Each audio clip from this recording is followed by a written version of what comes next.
Geralmente, quando a gente constrói uma ponte, existe uma expectativa de precisão absoluta, sabe? A engenharia pura ali no papel. A pessoa calcula o peso, a tensão dos cabos, e aí o engenheiro aponta para a planta e diz que é seguro. Com certeza, tem toda uma previsibilidade matemática envolvida. Isso. Mas e quando essa ponte é a nossa própria vida, né? E de repente aquela planta de engenharia maravilhosa simplesmente desaparece da sua frente. E é aí que o chão some e a pessoa fica completamente sem direção. Exatamente. Hoje a gente vai fazer um mergulho aprofundado para tentar entender isso. A fonte que guia a nossa conversa hoje é uma mensagem proferida pelo Daniel Leite. E o que eu acho mais legal é que o nosso objetivo aqui não é focar puramente em um discurso religioso. Sim, a ideia é ir muito além disso. Nós queremos extrair dessa mensagem um verdadeiro mapa de sobrevivência psicológica, sabe? Entender como a mente humana constrói resiliência no meio do caos e, principalmente, qual é a diferença brutal entre apenas acreditar em algo e, de fato, confiar. Esse é um ponto de partida fascinante, porque todo mundo que acompanha a gente aqui lida com incertezas. Todos nós passamos por momentos em que o chão some, esses períodos que o Daniel chama de desertos, né? Pois é, e a reflexão dele nos oferece uma lente muito prática para entender como navegar por essas fases, não apenas para sobreviver, mas para sair do outro lado com uma estrutura interna muito mais forte. E para começar a entender como a gente reage a essas crises gigantes, a mensagem faz um movimento inicial muito inteligente.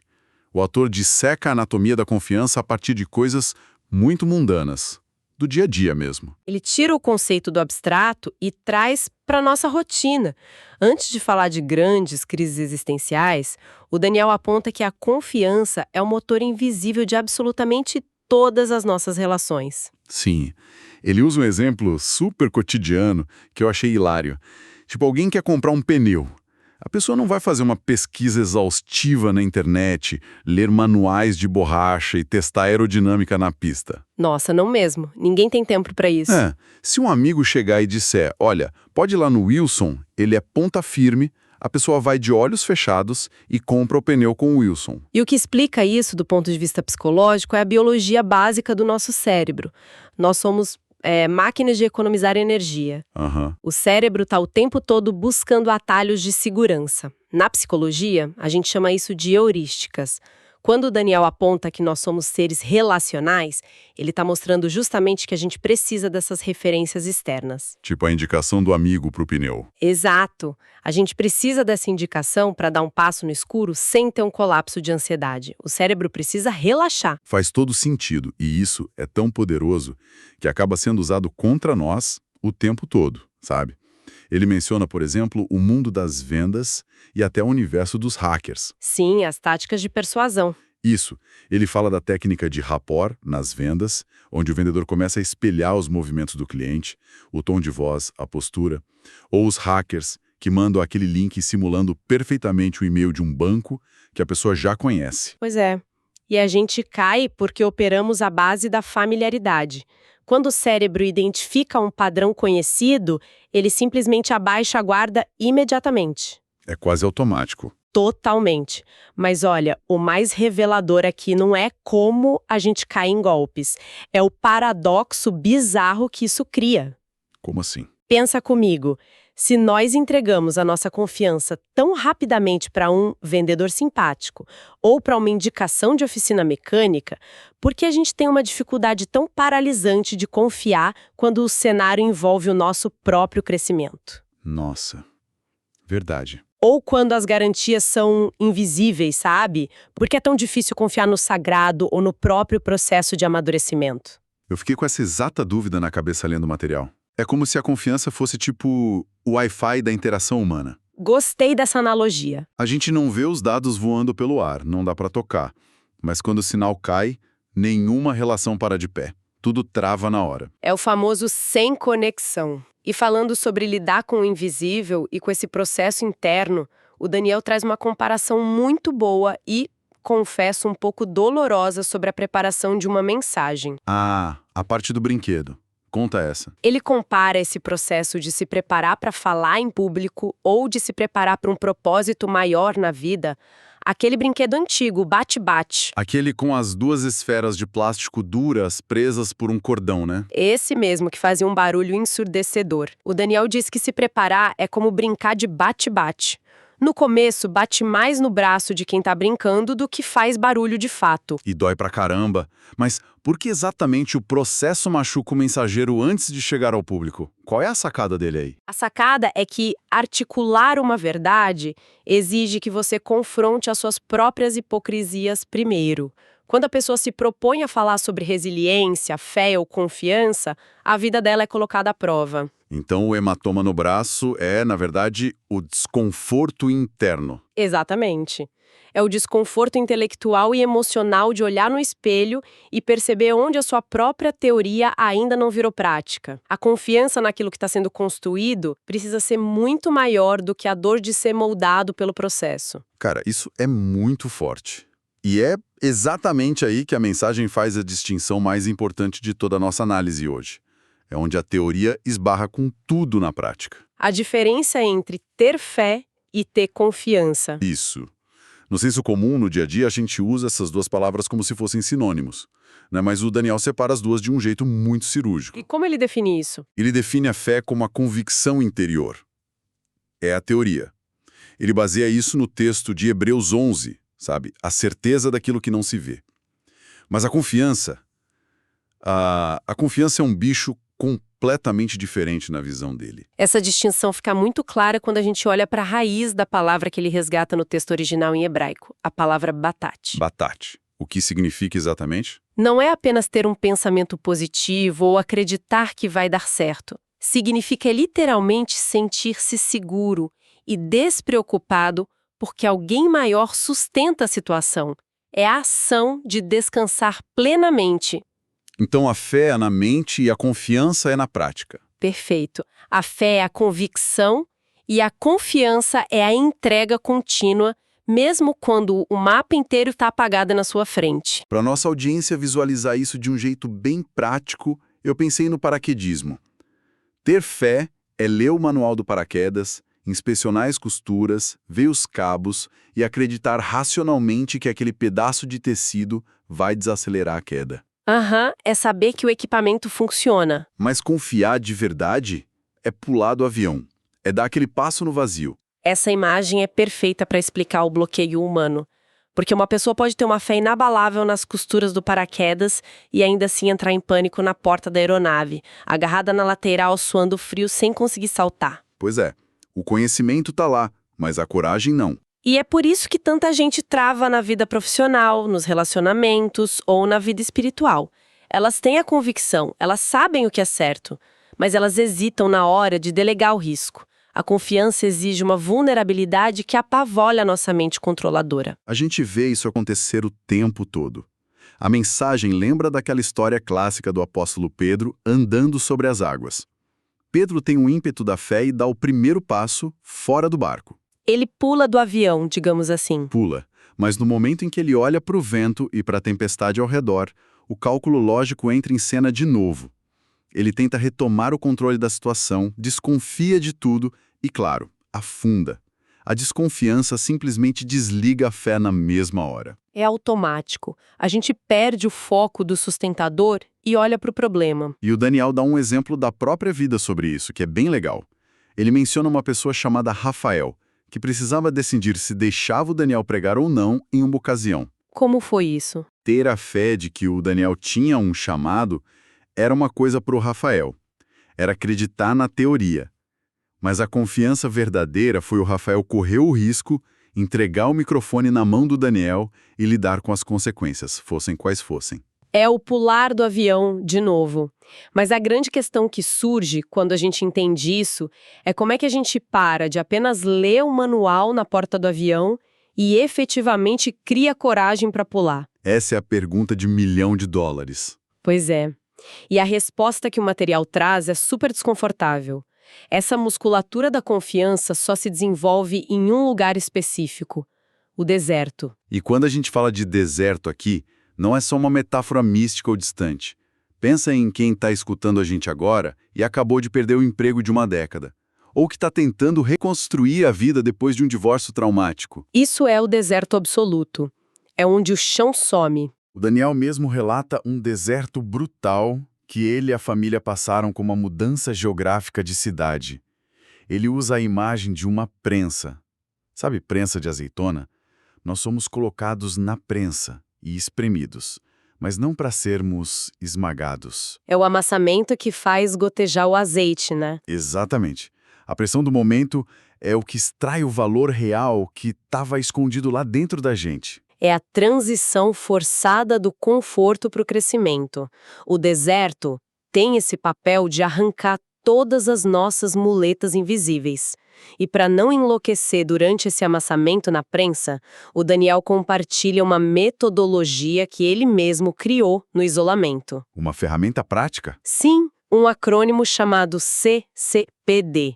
E mais tarde ele até adiciona força, coragem e um novo nome a esse processo. Mas a base é o CCPD. Vamos destrinchar esse CCPD para quem está acompanhando a gente. É confiar, clamar, perseverar e ter disciplina.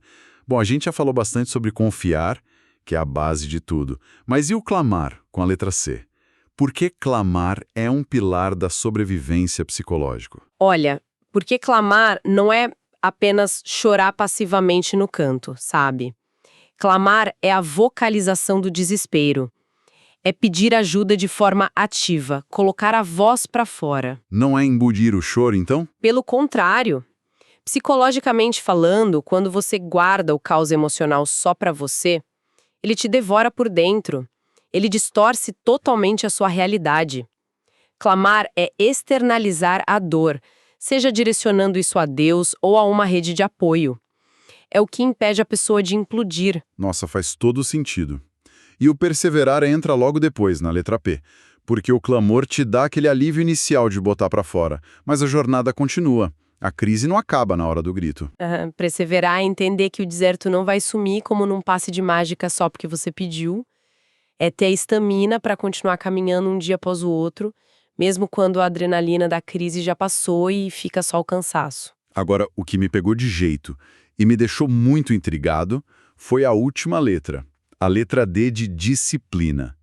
Eu preciso fazer um papel de advogado do diabo aqui rapidinho com você. Manda, vamos ver. Se o objetivo final de toda essa jornada espiritual e emocional é, como a gente falou, descansar e confiar, a palavra disciplina não entra em choque direto com isso? Como assim? Em que sentido? Tipo, quando alguém já está no fundo do poço, no deserto, emocionalmente exausto, forçar a barra com disciplina não soa como uma punição desnecessária?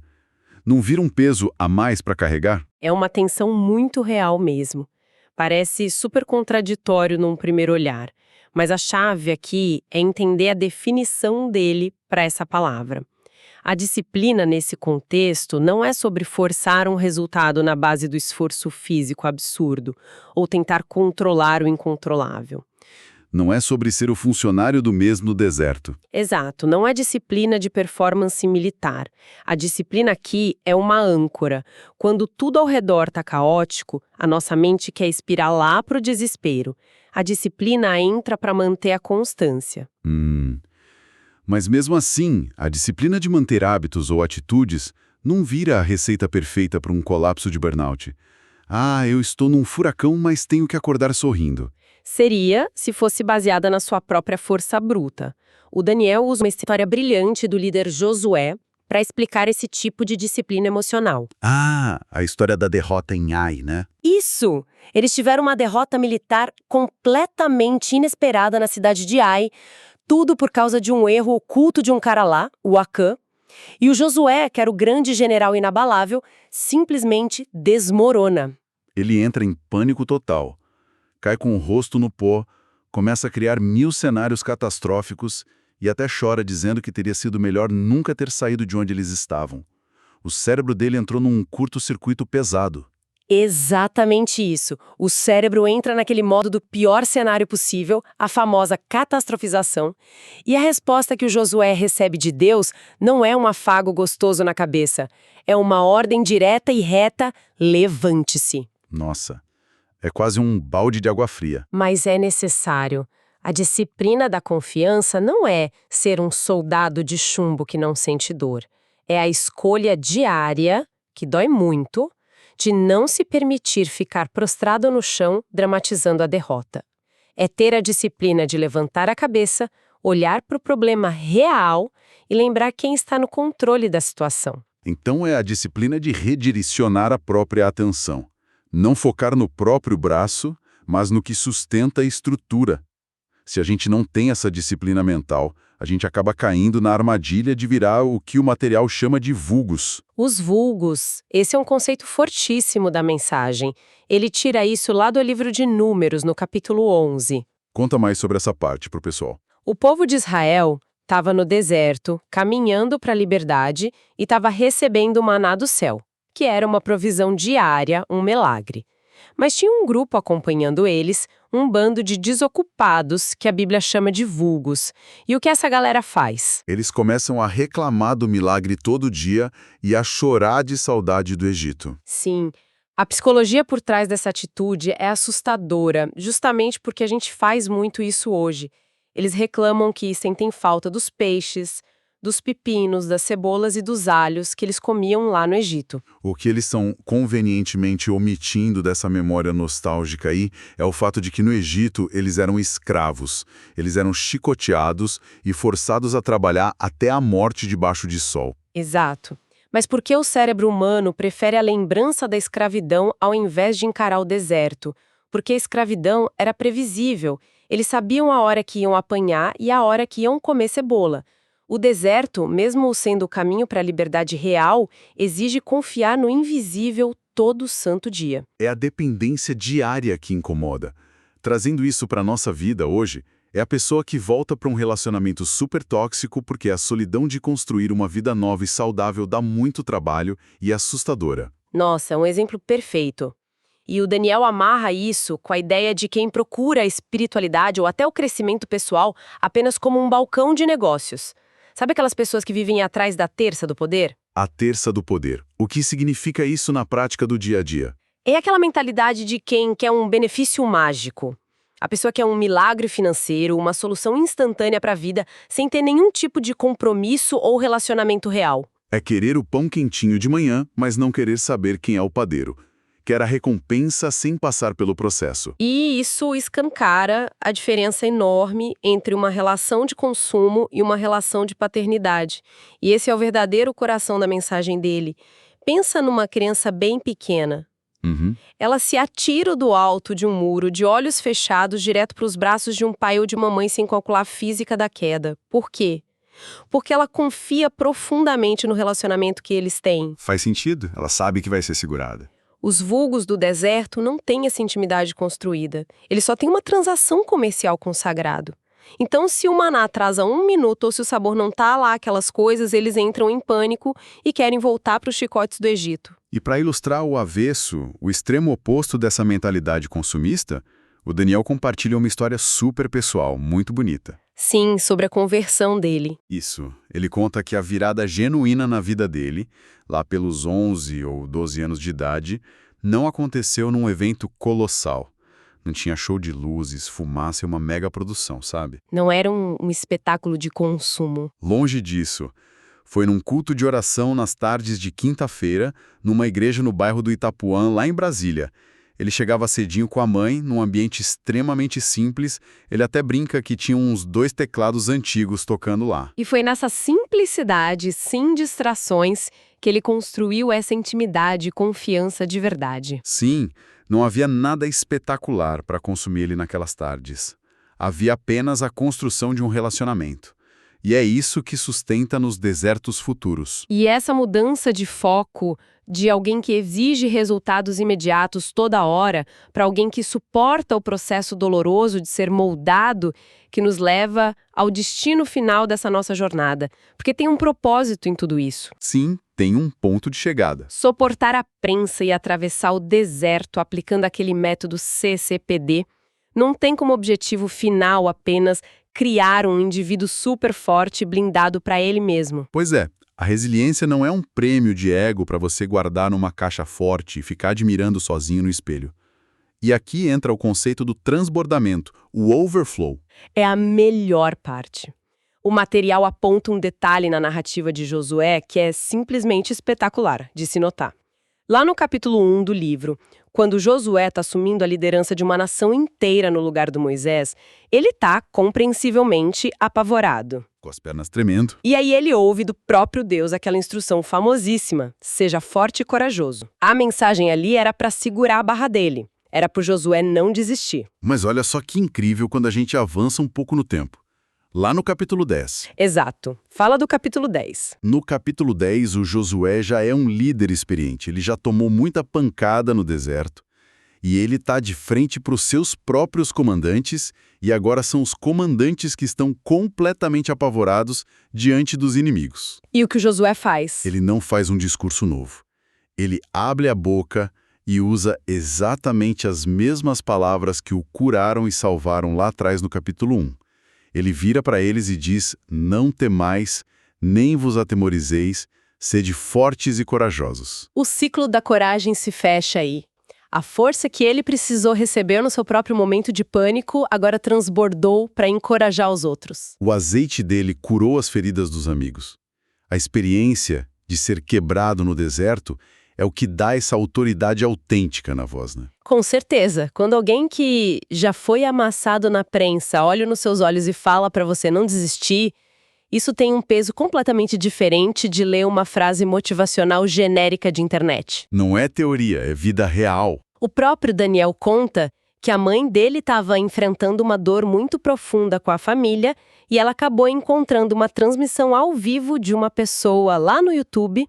E o que essa pessoa falou no vídeo foi tão específico e tão cirúrgico para curar a dor deles, que ele descreveu como um tiro calibre 66. Uau! Um tiro calibre 66. E por que teve essa precisão absurda? Porque muito provavelmente aquela pessoa gravando o vídeo só conseguiu articular aquelas palavras com tanta propriedade porque ela mesma já tinha sangrado no deserto. Ela já tinha passado pela prensa do bate-bate. E é por isso que o convite final do autor da mensagem é para que a gente se torne um marco de confiança para quem está ao nosso redor. É uma síntese incrível de todo o desenvolvimento humano que a gente conversou hoje. Nós começamos com aquele instinto primitivo de confiar num vendedor simpático só porque ele sorriu. Depois, a gente passa pelo incômodo do bate-bate, percebendo que a teoria machuca antes de virar prática. Em seguida, somos jogados no deserto, onde a gente tem que escolher entre gritar por cebolas do Egito ou aplicar a disciplina de focar no invisível. O pular do avião todo dia. E se a gente consegue não desistir, a gente se torna finalmente a pessoa que consegue olhar nos olhos de alguém em pânico e dizer com autoridade: eu conheço o escuro, pode vir, seja forte e corajoso. É de arrepiar. Independentemente da bagagem de crenças de quem está escutando a gente agora, essa reflexão é uma ferramenta de sobrevivência universal para a mente. É a diferença monumental entre ter uma teoria bonita guardada na prateleira da cabeça e viver a prática de caminhar no escuro sem perder a sanidade. Com certeza. E para deixar todo mundo que acompanhou a gente pensando um pouco enquanto a gente encerra, o material traz uma citação final lá do Salmo 20, versículo 7. É aquela que diz: uns confiam em carros, outros em cavalos, nós, porém, confiamos no nome do Senhor. Naquela época, carros e cavalos eram a tecnologia militar de ponta do mundo. Eram a garantia tátil, a matemática pura da vitória, sabe? A planta da ponte de engenharia perfeita. E a pergunta inevitável que fica batendo na nossa porta hoje, para cada um que ouviu essa análise, é: quais são os nossos carros e cavalos modernos? Onde é que a gente está amarrando a nossa segurança? Pode ser a nossa reserva financeira gorda no banco, um cargo muito importante na empresa, a rede de contatos que a gente construiu, ou até a validação das pessoas nas redes sociais. É ali que muita gente amarra a corda do paraquedas. O que aconteceria com a sua estrutura interna se você precisasse acordar amanhã e caminhar no deserto sem nenhum desses carros e cavalos? Se a sua confiança está toda ancorada nas coisas visíveis e no conforto, o desaparecimento delas destrói a sua base na hora. Exato. Desenvolver a verdadeira confiança, a do bataque hebraico, é saber que mesmo sem os carros, os cavalos e a planta da ponte, você ainda sabe dar o próximo passo no escuro. É uma provocação pesada, que exige coragem para responder com honestidade. Bom, a gente vai ficando por aqui hoje. Levem essa reflexão para os desertos e as prensas de vocês e a gente se encontra no nosso próximo mergulho aprofundado. Até lá, pessoal. Sejam fortes e corajosos.